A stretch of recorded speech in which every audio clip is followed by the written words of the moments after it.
Вие која читате Библијата, а верувам дека повеќето од вас се читате Библијата, сите, верувам, сигурен сум дека сте наишле на еден ваков момент. Доаѓате до некој текст од Библијата, кој што не дека ви е нејасен, го разбирате што сака да каже текстот, ама ако бидем искрени, некој пат има некој текст од Библијата кој што наведом на прв поглед ни се малце досадни. И сега, знам дека во црква не е христијански да се каже дека има текст од Библијата кој што наведом на прв поглед ни е досаден. Ама има такви. Ако бидем искрени, ќе кажем, значи доаѓаме до некои моменти од Библијата, особено оние списоци на имиња. Кога ќе дојдеме до списоци на имиња, значи во себе се викаме, Господе, прости ми, ама ќе ги прескокнам, тоа е искрен одговор, ќе ги прескокнам или ќе ги прочитам толку многу брзо, што на крај да ме прашаш, кажи ми едно име од тие што беа на цел список, нема да знам да кажам. И се случило. И се случило на сите. И тоа е реалноста. Не викам дека Библијата е досадна, далеку од тоа, ама има некои работи кои што во тоа време за тие луѓе, за евреите, особено во Стариот Завет, кога збориме за родословие, за големи списоци на имиња, биле многу значени. За нас денеска не се толку многу значени, ама може да бидат значени. Не самите луѓе кои што се спомнати во тие списоци. Некои пати луѓето кои што се спомнати во тие списоци се важни, но она што треба да го имаме на ум е дека кога во Библијата наоѓаме некои такви списоци, некои родословија, некои и толку илјади луѓе од ваму од тоа племе, толку илјади луѓе од тоа племе, па толку садови се донеле во Божиот храм и така натаму, за нас денеска лично нема некоја кузна и кукујака примена, ама може да има некој пат. И кога доаѓаме до такви текстови во Библијата, особено во Стариот Завет ги има, нели во Новиот Завет го има само родословието на Христос, кај што има многу така поише имиња. Ама кога доаѓаме до такви текстови во Библијата, за жал некој пат се фокусираме на самите имиња и колку овие имиња, ај што се многу, немаат никаква врска со имињата што ги знаеме ние денеска. Да се некои македонски имиња, ајде ќе прочиташ некој список на имиња. Овие се имиња кои што се еврејски имиња и не се многу непознати. Ама многу често таквите листи на имиња или списоци на имиња и на предмети и на толку илјади од тоа и толку илјади од тоа не учат одредени принципи.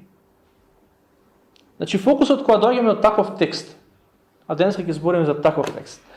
Фокусот кога доаѓаме до таков текст не треба да ни биде и сега што значи дека има тука некој си по тако и такво име, нит го знам, нит го познавам и нема никаков пример за мене денес. Ама принципите кои што тие списоци не учат се многу важни. Да го земе, например, списокот, родословието на Господ Исус Христос во Матеј. Нели, кога пишува Матеј, го започнува своето евангелие со родословието на Господ Исус Христос. И ги гледаме сите имиња, некои од нив ни се познати, ама тие не учат. Што не учат? Не учат за Божјото ветување, за Божјата верност. Бидејќи Бог на почетокот, кога Адам и Ева сгрешиле, ветил дека ќе го прати Месијата. Ветил од кое племе ќе дојде, ветил како ќе дојде, и тој список на Матеј не учи Бог го исполни своето ветување. Сега да ме прашам и ви да ме прашате мене, наброј ми 10 имиња од тој список, најверојатно некој од нас ќе знае, некој од нас можеби нема да знае. И добре, нели, да ги учиме барем родословието на Господ Исус Христос, кој се бил вклучен во сето тоа, ама генерално гледаме, дури и кога не ги запомнуваме имињата, она што треба да запомниме е принципот кој што тие списоци не учат на Божјата верност. Сега, такви списоци во Стариот Завет има многу. И денеска ќе размислуваме за еден таков текст, и тој текст е од книгата на Неемија, 3 глава. Павле пред неколку месеци проповедаше од книгата на Неемија за 13 глава, на последната и всушност книгата на Неемија во Стариот Завет ни го опишува последното нешто што го знаеме за израелците во Стариот Завет. А тоа е изградбата на ѕидовите, ќе се сетите.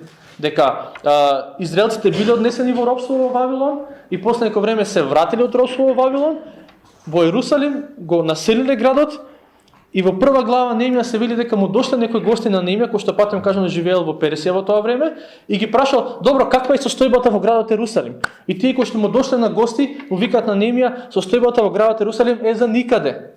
Ѕидовите се срушени, вратите се изгорени, народот наш е за презир. Сите се шала, се исмееваат на наша сметка." И Неемија му е криво за тоа, плаче, се моли и бара од царот дозвола: дозволи ми да идам назад во градот на моите предци, за да го изградам, за да ги изградам ѕидовите негови. И оди Неемија ги поттикнува израелците да станат да градат и доаѓаме до 3 глава, која што патем кажано е список на имиња и список на работни обврски секој кој што ги имал во однос на изградбата на зидот. И на прв поглед кога ќе земеме да читаме оваа глава и ќе ја читаме и еве ќе има малце милост, нема да читаме цела глава, ќе прочитаме почетокот и крајот, ама ќе ја сватите поинтата што е целта на оваа глава. И на прв поглед кога ќе погледнеме оваа глава, во искушение ќе бидеме да речеме ова мене не ме учи ништо денеска. Каква врска имам јас денеска, од 2021 година, со корона ситуација, со сите проблеми што се ги имам јас во животот, и лични, и семени, и така натаму, со тоа што некои луѓе пред околу 2500 година, че ова се случува некаде 5 век пред новата ера, пред 2000 години некои луѓе граделе зид. Каква врска има тоа со мене? Ама има. Ако не би имало баш никаква врска со нас денеска, ја не верувам дека Бог би го оставил во неговиот збор да биде тоа. Сетете се на апостолот Павле, тоа што го пише на Тимотеј. Цело свето писмо е од Бог дарено и ни е за поука. Не е дека секоја точка и запирка е за поука, ама генерално гледано тоа што го читаме ќе биде и може да биде и треба да биде за наша поука. И Неемија 3 глава има 32 стихови. Ќе читаме на почетокот и ќе читаме на крајот. И вика вака, значи станува збор за ситуација во која што Неемија ги поттикнува луѓето, ајде да станеме, ајде да градиме. И еве што се случува во 3 глава. Вика, и стана Елијашив, големиот свештеник и браќата негови, свештеници, и изградија овчи порти, ги осветија и ги ставија вратите нивни и ги осветија од кулата Меја до кулата Хананела. До него градеа ерихонците, а до нив градеше Захур, син Аманиев. Римна врата изградија синовите Асанаеви. Тие ги покрија и ги ставија вратите нивни, клучалниците нивни и резињата нивни.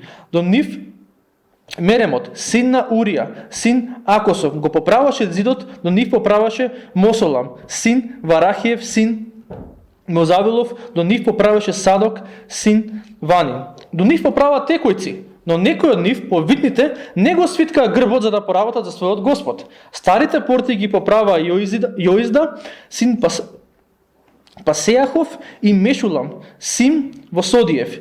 Тие ги покрија и ги ставија вратите нивни, клучалките нивни и резињата нивни. И сега одиме на крај. Читаме од 28 стих. Вика, од конските врати понатаму поправа свештениците секој спроти куќата своја. Ова е многу важен израз во целата глава. Секој спроти куќата своја. Во библиска школа кога бевме, еден професор, го знае Павле, Даниел Адамек, секој пат ни кажуваше, кога доеше до ваков стих, ни кажуваше, приметете дека секој поправаше до портите своји. Со други зборови, не беше ситуација да јас прво твоето да го поправам, тебе да ти кажам како да поправаш, па после јас ќе си поправам кај мене. Не, вика, секој прво треба да работи на себе, поправаше, вика, пред себе, пред својот дом, и после тоа, вика, кога ќе завршиш пред себе и пред својот дом, или помогни му на другиот, на братот, на сестрата, да го поправи тоа што е пред неговиот дом. Вика, по нив поправаше Садок, Сехениев син, чувар на источните порти. По него поправаше Ананија, Шелемиев син и Ханун шестиот Цалафов на вториот дел. По него поправаше Мешулам, Верехиев син, спроти собата своја. По него поправаше Малхија, Хацориев син, до куќата на нетинејците и трговците спроти Хамифатските порти дури до Аголната горнина, а меѓу Аголната горнина и овчите порти поправаа златари и трговци. 3 глава, 1 стих, вика, и стана Елијаша, големиот свештеник, и браќата негови свештеници изградија овчи порти. Првите луѓе кои што граделе биле свештениците. Не затоа што тоа им било работа, туку затоа што сакале да покажат пример. Свештениците не биле експерти по градежништво, ама знаеле дека некој мора да стане и да работи. Кога нешто се случува помеѓу Божиот народ, кога има некакви рушевини помеѓу Божиот народ. И сега кога зборувам во контекст на рушевини за нас денеска, зборувам символично. Дека во секоја црква, во секој живот, сите што сме тука, во секое семејство има некакви рушевини. Верувам ќе се согласите со тоа. Никој не може да каже, мене ми е супер, моите ѕидови се скроz изградени во животот. Не, ајде ако се бидем искрени, има доста рушевини. И денеска сакам да размислуваме за тие рушевини во животот. Предсинат се за рушевините во градот Ерусалим во тоа време, ама и секој еден од нас денес има рушевини. Оваа црква денес има одредени рушевини. И Божиот повик, како што бил за израелците во тоа време, да станат и да градат, верувам дека символички кажано, Божиот повик за нас денеска е да станеме и да го градиме тоа што помеѓу неговиот народ е срушено и со години е срушено. Знаете, некој пат, за жал, некој пат се навикнуваме на рушевините во животот. И ни станува дел од секојдневието и после некој време, чудно, не ни сметаат веќе рушевините во животот. Као, па така е. Израелците, пред да дојде Неемија, долги години, со години живееле во рушевини. И после некој време се навикнале. Им требало некој од страна да им дојде и да им рече, што се дешава? Зарем вака ќе продолжите да живеете? Зарем на срам ќе бидеме за другите народи? Дајте да станеме и да градиме. И први кои што станали граделе биле првосвештеникот и неговите браќа. Покажале пример, не затоа што морале да бидат први они, туку затоа што некој мора да стане и да гради кога ќе се види дека нешто е срушено во нашите живот. Еве да збориме во контекстот на црквата. Кога ќе видиме дека, значи во црквата има доста работи, служби, можеби некој пат меѓусебни односи кои што се како срушени ѕидови. Некој мора да иницира, ако сакаме тие ѕидови да се поправат и да рече ајде да станеме и ајде да градиме. Мора некој да покаже пример. Бидејќи Бог нема да се симне од небото да го поправи тоа кое што ни дал сила ние и можност да го поправиме. Некој пат ќе биде, не знам, некој пат луѓе кажат како полна е кантата со ѓубре во веце. И шо се? Ајде да се собереме на состанок да одлучиме кој ќе го сврли ѓубрето. Ако видиш дека има нешто срушено, сега не дека тоа е срушено, ама повторно, тоа е како синоним за рушевник, кое што нешто кое што гледаш дека не е како што треба и си викаш, ова треба да биде поинако. Супер, земја, кесата, затворија, фрлја назад кога ќе се одиш некој дома, фрлја во континер. Некој пат ќе рече некој не се молиме доволно во црквата. И јас сум 100% согласувам со тоа. Треба да има молитвени часови, треба да има можеби некои други служби кои што треба да се развијат во контекстот на црквата. Прашањето е кој ќе стане и кој ќе гради.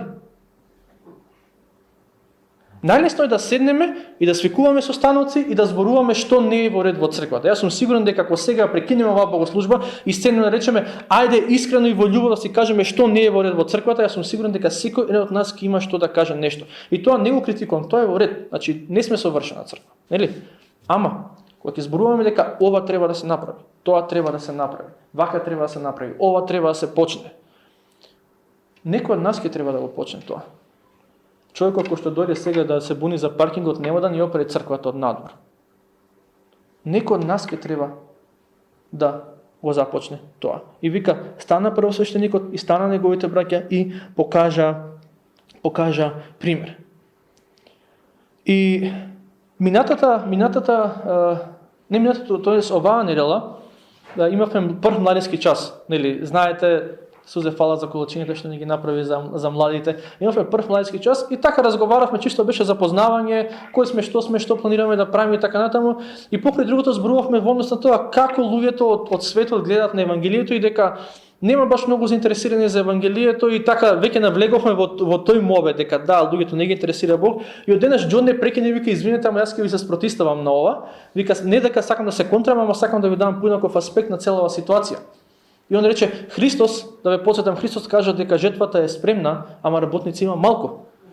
Многу често ние одиме со пристапот, работници има многу, ама жетвата е мала. Не. Да не се фокусираме само на малку сме, или не ги интересира луѓето евангелието. Џон вика, ајде да пробаме да бидеме поактивни во однос на таа страна. Да не збориме само, рушевени секаде. Никој ништо не го интересира, не викам дека е совршен свет, не викам дека е идеален свет. Свално некои луѓе не ги интересира тоа. Ама он ни даде на поинаква перспектива. Да, има рушевини, ама некој ќе треба да почне да гради. Некој ќе треба да засука ракави и да се вклучи во работа. И прашањето, нели секој пат е кој ќе стане и кој ќе покаже прв пример. И ова не го кажувам, немојте ме сватите погрешно. Ова не го кажувам од перспектива на сега на некој да набивам вина. Не се работите. Ова го кажувам како ние сме духовно семејство, ние сме заедница и треба да наоѓаме начини како оваа заедница да напредува. Како секој од нас во личните животи, во семејството, така и тука кога се собираме во недела на богослужба. Ама напредокот кај Божиот народ секој пат доаѓа со молитва и со мотика. Дали нашиот народ вели нивата не бара молитва, нивата бара мотика, така? Да, бара мотика, ама бара и молитва. И тоа е она кое што верувам дека го гледаме како принцип. Во прва глава Неемија се моли за оваа работа. Во втора глава се моли за оваа работа, ама во трета глава веќе доаѓа период кај што вика доаѓа да се фатиме и да градиме. И добро да се молим, и треба да се молим. Ама исто така бара и одредено дејство од наша страна. И од ова што го читаме, мислам пак не читавме цела трета глава, ама тоа што го видовме во овие стихови што ги читавме, ако сакате останатиот дел прочитајте си го дома. Видовме дека оваа трета глава има различни имиња, има списоци на имиња, кој што правел, каде правел, што градел. И она што го гледаме дека имало различни луѓе со различни професии. Значи овдека има златари, има дзидари, има бравари, има трговци, има свештеници, има левити и сигурно имало и други професии кои што не се спомнати во овој текст. Имало различни професии, имало мажи, имало жени. Предпоставам дека, мислам текстот не навлегува таму, предпоставам имало луѓе кои што имале различни карактери. Има луѓе кои што доаѓале од различни места, значи тука имаме луѓе од Ерусалим, во трета глава 2 стих вика дека има од Ерихон, во трета глава 5 стих вика има текојци, во трета глава 7 стих вика има луѓе од Мицпа и така натаму. Различни луѓе, мажи, жени, од различни места, со различни професии, со една цел. Бог. Неговата слава, Неговото царство. И како таков, и патно кажано во овој текст го имаме и оној момент на тоа дека пишува до него работеше тој и тој, после него работеше тој и тој. Овие изрази до него, до нив, по него, по нив или понатаму се повторуваат 27 пати во 32 стих. Значи, скоро секој стих има кај што вика беше организирана работата. Секој знаеше за што го бива. Секој знаеше дека, овој дел од зидот кој што е струшен е пред мојот дом, јас ќе го градам ова за кое што мене ме бива, ова за кое што мене Бог ме повика. И како таква оваа глава верувам дека е многу добра слика на она што Бог сака и очекува да се случува тука. Различни луѓе, доаѓаме од различни краеви, имаме различни професии, различни занимања во животот, мажи, жени. Имаме различни карактери, имаме различни интереси во животот, имаме различни ставови по многу прашања во животот. Ама она што верувам дека Бог сака да го види помеѓу неговиот народ е, имаме една цел. Да градиме. Да градиме оваа заедница, да ја градиме животите на луѓето кои што делат оваа заедница, да ја градиме колку што можеме семејствата кои што се делат оваа заедница и со надежда дека кога други ќе се придржат, ќе речеме ако има рушевини во твојот живот, тука сме за тебе. Тоа треба да биде она кој што се стремиме. Не викам дека сме таму, ама она кој што сме, на она кој што треба да се стремиме.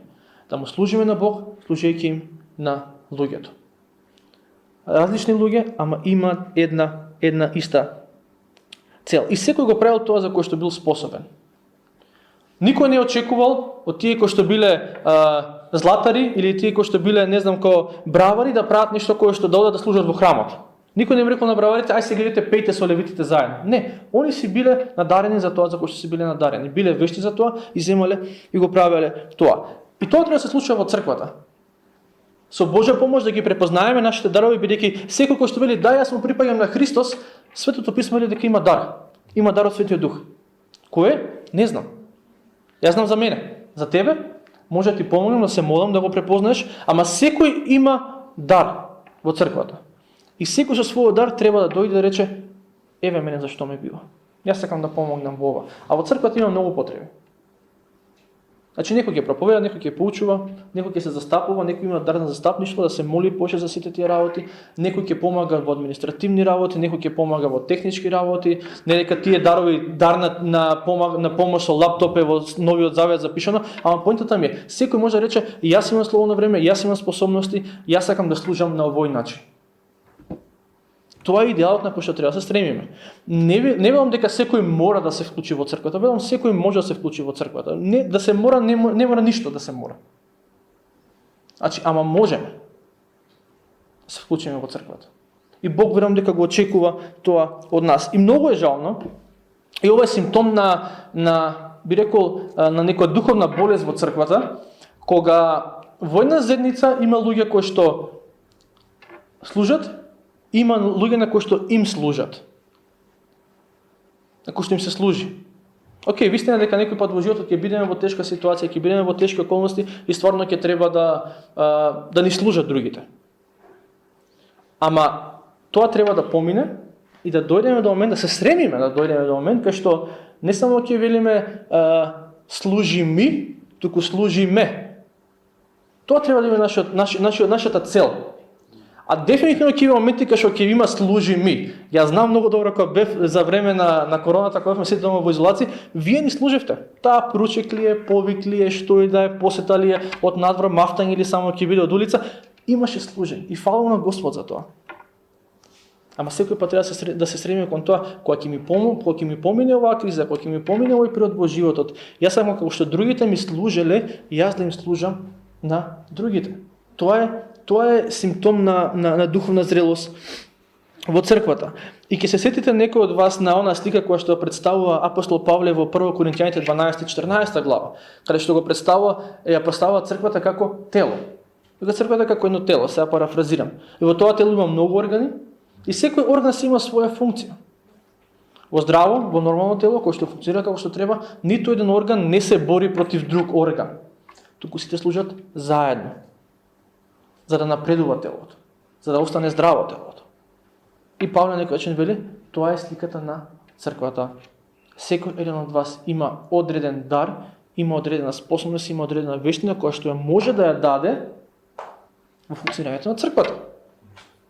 Дали ќе биде проповедање, дали ќе биде поучување на деца, дали ќе биде славење, дали ќе биде гостопримство, дали ќе биде, планираме од следна недела најверојатно да имаме и кафе и чај најверојатно после богослужба. Некој може би ќе рече, јас сакам да бидам одговорен за кафе и за чај после богослужба. Некој ќе рече, јас сакам да се вклучам може би во чистењето на црквената зграда кога се чисти. Што и да е. Поентата е, секој еден од нас има дарови, и патем кажам, не ги свирам духовните дарови на чистење плочки, не ме разберете погрешно. Имаме и други. Само сакам да кажам дека секој може да се вклучи во нешто. Не велам секој мора, секој може да се вклучи во нешто. И би било добро кога секој би го направил тоа. И да не забораваме дека целта на сево ова не е само да развиваме ние служби во црквата и не е само ние да имаме чиста црковна зграда. Ако целта ни е да имаме чиста црковна зграда, ќе пропаднеме, верувајте. Ако целта ни е само да бидеме активна црква, кај што секој ден од неделата ќе има некоја активност, ништо од тоа, ќе ставиме клуч за не за некоја година, за некој месец најверојатно. Целта е да се изградуваат животи. Тоа ќе ни биде цел. Да се изградуваат животи, да се изградуваат семејствата, да се изградуваат луѓето кои што доаѓаат и викаат во рушевини ми е животот. Кога тоа ќе биде целта, јас верувам дека Бог ќе го благослови тој напор. Ако напорот е само да не бидат чисти плочките и само да не биде здрава оваа црковна зграда и само да не се сруши, ништо од тоа. Ништо од тоа. Така се фалија, ќе се сетите евреите во првиот век, кога учениците му викаат Исус, види каков храм имаме. И Христос вика, на погрешно место ви е фокусот, не треба во храмот да биде. Треба да биде во луѓето кои што доаѓаат во храмот. И тоа треба да биде за нас денеска. Главната цел да биде изградувањето на животите. И еден автор има напишано во контекст на коментирајќи оваа глава, еден автор го има напишано следнова. Вика вака, Исус не ја воспостави својата црква за таа да биде арена за наблюдувачи. Тој не повикал сите да излеземе на теренот. Сите ние сме дел од истиот тим. Тој не обединил во заедничка сила која може да донесе промена. Во црквата на Исус Христос има место и за свештениците, и за слугите, и за водачите, и за трговците, за возрастните мажи, за младите мажи, како и за возрастните жени, така и за младите жени. Поентата е, имаме иста цел. Се дека имаме иста цел, не е важно кои се нашите разлики, а разлики ќе има во црквата, дефинитивно. Па ќе речем, да седнеме да разговараме за различни аспекти од животот, секој еден од нас ќе има различно мислење. Ама прашањето е дали ќе се фокусираме на разликите или пак на нешто ние едно. А едно ни е дека сакаме Бог, го сакаме неговиот народ и сакаме да му служиме на Бог и сакаме да му служиме на неговиот народ и на оние кои што не се дел од неговиот народ, ама се надеваме дека ќе бидат дел од неговиот народ. Ама ние сме различни во многу прашања. различни карактери, од различни места доаѓаме, различни професии и така натаму. Пред 2-3 недели бев кај Сандра и кај Славица да ги посетам. И со Славица почнавме да збориме за политика. Мајко мила, колку бевме различни во однос на тоа прашање. Не знам како дојавме до таа тема, ама не, дали она или ја почнав, не знам кој беше ама кога почнавме да збориме за тоа, два различни света во однос на тоа. И сега ние може да речеме, ја можам да речем она размислува вака, и она може да рече он размислува така, гледај го, ништо не сваѓа. Знаеш, или да речем, нема врска, ти верувај си во однос на тоа што сакаш, ја ќе си верувам што сакам. Битно е да веруваме дека Бог не повикал за иста цел, за иста намена и тоа е тоа. Некој пат ќе имаме различни теолошки сваќања во црквата, кои што се секундарни по значење, не е во однос на Христос, не е во однос на Голгота, не е во однос на Тројството, некои секундарни, терцијални по важност прашања, и некој пат за жал луѓето дозволуваат, не само што дозволуваат, се делат цркви заради тоа, само затоа што јас верувам вака, ти веруваш така. Во оваа глава гледаме дека имало различни луѓе, ама имале една цел. И се дека таа цел е во нашето внимание, во нашиот фокус, гледаме дека имало напредок.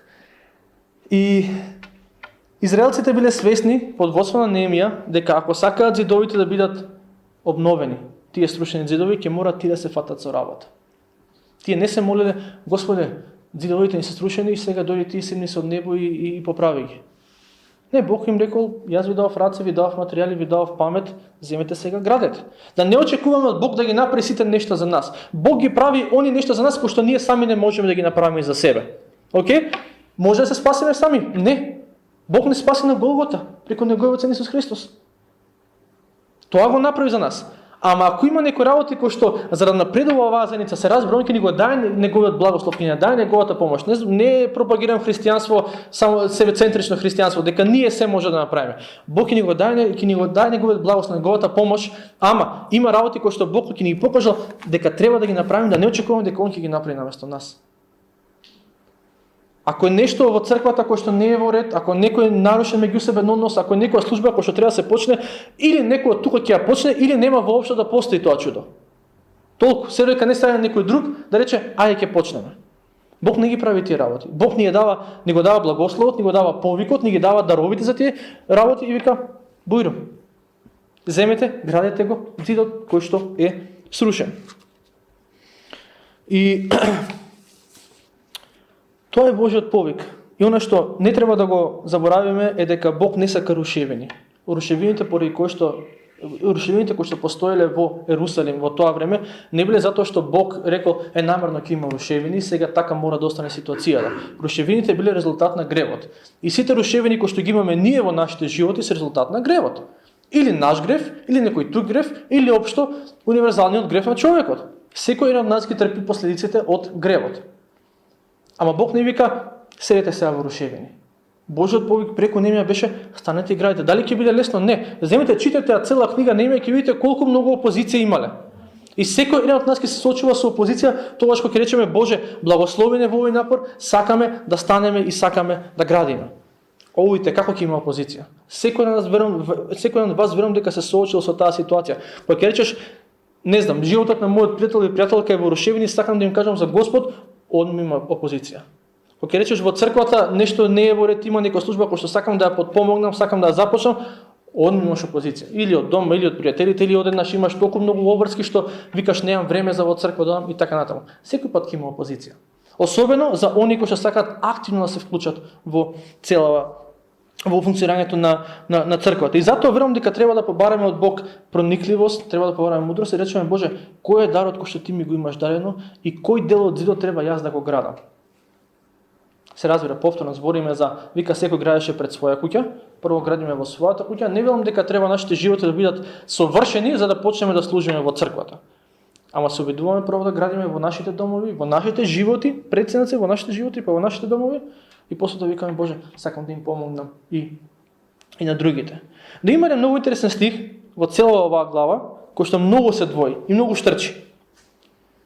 А тоа е 5-тиот стих. Вториот дел од 5-тиот стих вика, до нив поправаат текојци, но некои од нив повидните не го свиткаа грбот за да поработат за својот Господ. Имаме 32 стихови. Од 32 стиха 31 стих зборува за тоа колку луѓето биле вредни колку биле посветени, колку сакале да се вклучат во работата и како граделе трудолюбиво граделе. И одеднаш, 5 стих, имаше вика и такви кои што не правеа ништо. Им беше на некој начин вика повидни. Ова повидни, ако земете читате коментари, некој мисла дека стварно станува збор за повидни луѓе, некој мисла дека станува збор за луѓе кои што се прават некој нешто. На кој што им било испод чест да се вклучат во тоа изградба на ѕидот. И ова ми се допаѓа што го има во главата. Ова 3 глава. Не ми се допаѓа што не работи, ама ми се допаѓа што е запишано. Зошто? Затоа што не потсетува на една реалност. А таа реалност е следна. Ние можеме не една проповед, 101 проповед имаме за тоа како е добро да се вклучиме во изградбата на црквата, во изградбата на оно што е срушено во нашите животи и во оваа заедница. И верувам дека и се надевам дека има луѓе кои што ќе речат да, јас сакам да се вклучам во тоа, ама секој пат ќе има луѓе кои што ќе седат и нема да прават ништо. Луѓе кои што ќе гледаат. Не река нема да гледаат, ќе гледаат, ама ќе им биде испод чест да се вклучат во функционирањето на црквата. И не треба, патем кажано, кога има такви луѓе, некој пат луѓето не се вклучуваат во црквата, во функционирањето на црквата, пошто си има 300 проблеми по дома. И го сваќам тоа. Не викам дека сега ти мора да ми даеш време ако немаш време. Ако немаш, тоа е. Дај Боже да имаш за месец дена. Не го спорувам тоа, знаеш. И затоа велам дека кога има луѓе кои што се вклучени во изградбата на црквата и кога има луѓе кои што се како текојците, овие кои што не се вклучени, многу е важно овие кои што се вклучени да не речат ние сме тие подобрите, подуховните. Ние кои што вложуваме време во црква, значи ние сме правите христијани. Овие други батали ги нив. Не. Треба да бидеме тука за нив. Треба да ги поттикнеме, треба да покажеме пример и да им речеме ако сакаш да се вклучиш, тука сме за тебе. Ќе градиме заедно. Да се чуваме од религиозна супериорност, од религиозна гордост. Само затоа што јас сум вклучен, а другиот не е вклучен, јас сум подобар од другиот. Поактивен си. Не викам дека не си поактивен. Ама и другиот, дај да најдеме начин како и другиот да го вклучиме исто така. Не да го презираме затоа што не е вклучен. Туку да го вклучиме, да го охрабриме да се вклучи. Ама реалноста е дека секој пат кога ќе се иницира нешто во црквата, ќе има луѓе кои што од оправдани причини нема да може да се вклучат, а ќе има луѓе како овие текојци овдека кои што од неоправдани причини останува не сака да се вклучат. И тоа е окей, тоа е реалноста. Не ни се допаѓа таа реалност, знам, ама реалноста дека кога ќе се започне нешто, ако започнеш нешто, некоја служба во црквата, некои луѓе ќе те следат, некои луѓе ќе седат. Би било добро да е поинаку, ама така. И повторно доаѓа до моментот дека Библијата е реална. Не ни кажува и почнаа со работа на ѕидот и сите од најмало до најголемо сите се фатија со работа и сите работеа сложно и весело и готово крај. Не. Вика има и вакви луѓе, ќе има и такви луѓе. Ама важно е каде ќе биде фокусот. Фокусот е дека дури тогаш кога има луѓе кои што не сака да се вклучат, не треба тоа да не обесхрабри. А некој пат знаеме да бидеме обесхрабрени, ако бидеме реални. Значи си започнал нешто, си се молел за нешто, веруваш дека Бог ти става нешто на срце и гледаш дека никој ништо не го интересира, ниту те праша како е таа служба. Си кажеш Господе, кај ме стави помеѓу овие луѓе? Кај ми даде вакви текојци, ајде нека биде текојци, нека биде синон за луѓе кои што ништо не ги интересира. А секој од нас се соочил со текојци. И тешко е. Ама Бог не повикува терај напред. Дури кога има такви луѓе. И реалноста е дека кога не сме активни во изградбата на Божјото царство, кога не сме активни во изградбата на она што е срушено во црквата, во нашите животи, во нашите семејства, дека не можеме дека не треба да очекуваме јаки напади од непријателот. Затоа што, ако земете да читате оваа цела книга Неемија, ќе видите дека луѓето кои што се соочуваат со најголеми напади во книгата Неемија се оние кои што беа активни во изградбата на црквата, на ѕидовите. Оние кои што седеа само од страна, никој не ги чепкаше. Се беше уред. Не дека таквите луѓето кои што не се вклучат во изградбата на заедницата, дека нема воопшто да бидат нападнати од сатаната, таман работа. Не сакам да го направам како супер понуда. Седи се само со скрстени раце и галот нема те пипа. Не. Ама поинтот е дека оние кои што се вклучени во изградбата на она што е срушено, во заедницата, во семејството, во личните животи, треба да очекуваат малце повеќе напади од непријателот. Таа е реалноста. Во спротивно, ако само си седиме и не правиме ништо, Чарлс Спърджън кажал една изјава која што мене малце така груба ми звучи, ама ја да ловува поинтата е тој вика дека сатаната никој пат не клоца мртви коњи. Мртов коњ ако го видиш на улица не го клоцаш, пошто нема ништо ќар од него. Си продолжуваш напред. Од друга страна Тозер има кажано нешто кое што ајде пак ја да ловува истата оваа поинта, а малце помеко и вика сватив дека се додека седиме смрзнати во нашите столици и не напредуваме духовно, никој нема да се замара со нас. Никој нема да се замара со нас, значи дека непријателот на нашите души нема да се замара со нас. Зошто? Бидејќи uz дужно поштовање, ако јас само седам и не служам,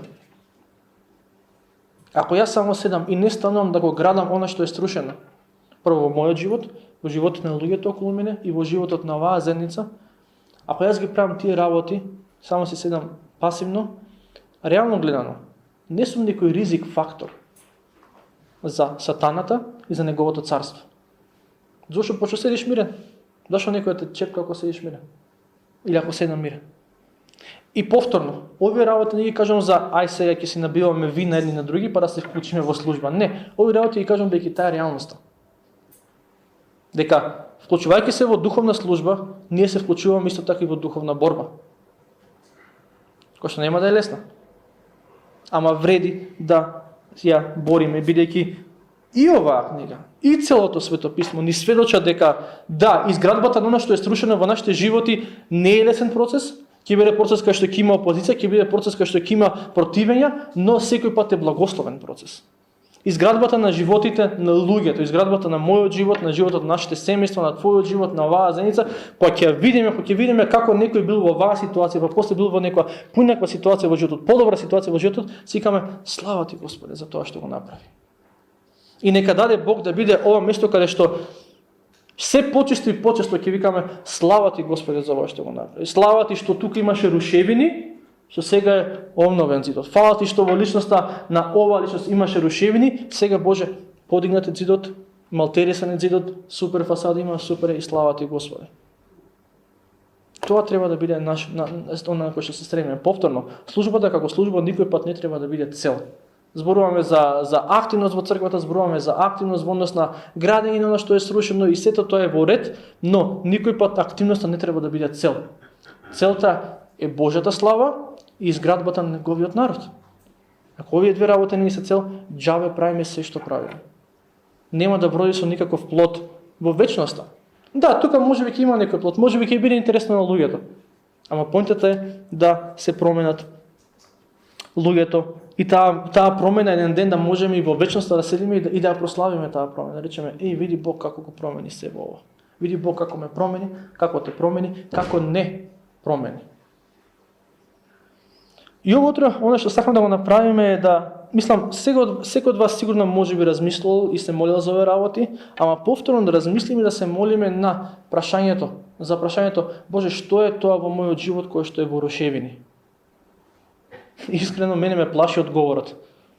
Ако Бог ми покаже што се во мојот живот е во рушевини. Некои работи ги знаеме, некои работи се толку очиклени што ги знаеме. Ама има некои работи кои што можеби се убедуваме дека се здрави, ама има пукнатини на тие ѕидови. Потребна е поправка. Боже, што е тоа што во моето семејство е во рушевини? Боже, што е тоа што во нашата црква е во рушевини? И кога ќе бараме од Бог вакви работи да ни покаже, Бог нема да молчи. Бог и те како ќе ни каже? Тоа што ќе ни каже може да боли, може да не заплаши, ама тоа секој пат е првиот чекор кон промената, да напредуваме, да одиме напред. Кога знаеме ќе има пукнатини, ќе знаеме што да поправаме. Не викам дека животите ни се скроз срушени, ама поинтата е дека има некаде пукнатини, има нешто кое што е срушено. И Бог вели, не сакам да те гледам како живееш така, сакам да ти дам начин и можност, да го поправиш тоа кое што е срушено, она кое што можеби е во кое што има пукнатина. И она кое што не треба да го забораваме дека кога Бог не повикува да го градиме она кое што е срушено во нашите животи, не повикува сами да го правиме тоа. Бог вика, јас ти ја дам силата и на момент на кој што ние треба да обрнеме внимание, верувам во оваа заедница, е Она кај што вика и до него градеше овој, и до него градеше тој, и до него градеше тој, дека не само да, јас имам Божјата поддршка и Божјата помош и Божјата сила за ова. Прашањето е дали имам твојата. И дали ти имаш мојата. Бидејќи овој текст тоа не учи. Да, Бог ги благослови во нивните напори, ама и овие луѓе застанале едни до други. И тоа е на кој што е Божја волја. Да, Бог не благословува, ни дава сила, ни дава начини, ни дава дарови како да го поправиме тоа што е свршено, ама Божјата волја е, верувам дека Бог сака да не потикне да градиме еден до друг. Не секој за себе. Јас си градам, јас си гледам мојата работа, секој нека си гледа неговата работа. Еден до друг. И Неемија е добра слика, оваа 3 глава е добра слика на тоа што верувам дека Бог сака да се случува оваа заедница. А тоа е еден до друг да градиме. Секој да препознае пукнатината во својот зид и да гради. И тогаш ќе има безбеден град. Тогаш имало безбеден град во Јерусалим. Оваа црква ќе биде безбедна, за нови луѓе да доаѓаат, за нови луѓе да учествуваат, тогаш кога ќе почнеме да градиме. Се дека седи во рушевини, луѓето ги доаѓаат и ќе речат, не треба ова да биде така. Ова треба да биде малце поинаку. И повторно, не го кажам ова сега за ние тука да речеме леле за никаде сме, не, тука да се охрабриме. Дека можеме да напредуваме. Дека треба да напредуваме. Нема речем дека мора да напредуваме, ама дека Бог ни ги дал сите нешта кои што ни се потребни за напредок. А тоа е неговиот благослов и неговиот народ. И кога ќе знаеме да ги искористиме овие две нешта, неговиот благослов и неговиот народ, тоа што е струшено ќе почне малце по малце да се поправа. Ама се разбере, сето тоа бара како молитва, така бара и мотика од наша страна. Ако ние се надеваме на Бог, Бог да го направи неговиот дел, а тоа да ни даде силата, да ни го даде благословот, после тоа останува на нас. Не можеме да чекаме се на Бог. Во смисло, ако се зависи од Бог, од таа гледна точка. Ама за некои работи Бог ни ги става на срце и ние треба да ги иницираме. И кога ги иницираме, верувам дека тогаш ќе дојде до промена.